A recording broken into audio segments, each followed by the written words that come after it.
আজকে হচ্ছে ইয়াউমুল খামিস মানে বৃহস্পতিবার, কিন্তু আজকে মাগরিবের পর থেকে সূর্য ডোবার পর থেকে যে রাতটা শুরু হয়েছে, রাতটা কিসের রাত? জুমার রাত। এবং জুমা কেন্দ্রিক আমাদের মধ্যে কিছু মিসআন্ডারস্ট্যান্ডিং, মিস ইন্টারপ্রিটেশন আছে, মিসকনসেপশন আছে। নবী বললেন সাইয়্যিদুল আইয়াম, leader of the all days in the week. সপ্তাহের যতগুলো দিন আছে 7টা দিনের সর্দার হচ্ছে ইয়াউমুল জুমা, জুমার দিন। চিল্লায় পড়েন আল্লাহু আকবার। এটা সাধারণ দিন নয়। ফিহি খালাকাল্লাহু আদম, কালকের এই দিনটায়, এই জুমার দিনে আল্লাহ তাআলা সাইয়েদনা আদম আলাইহিস সালামকে তৈরি করেছে। সুবহানাল্লাহ। তাকাব্বালাল্লাহু তাওবাতা আদম ফি ইয়াউমিল জুমআ। আল্লাহ যেদিন আদম আলাইহিস সালামের তাওবা যে কবুল করছেন, ঘোষণা দিয়েছেন, এই ঘোষণাটা ছিল জুমার দিনের ঘোষণা। আবার সাইয়েদনা আদমকে যেদিন রূহ কবজ করে আবার নিয়ে যাওয়া হয়, ওই দিনটাও ছিল জুমার দিন। পড়েন সুবহানাল্লাহ।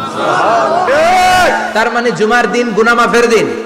সারা সপ্তাহে ভুল ত্রুটি অন্যায় যা করলাম, জুমার নামাজের বদৌলতে সব গুনাহ মাফ করে দেয় কে? আল্লাহ। এই দামি দিনটাকে আল্লাহ ইহুদিদের দিতে চেয়েছিলেন, পায় নাই। আলহামদুলিল্লাহ কইবেন না?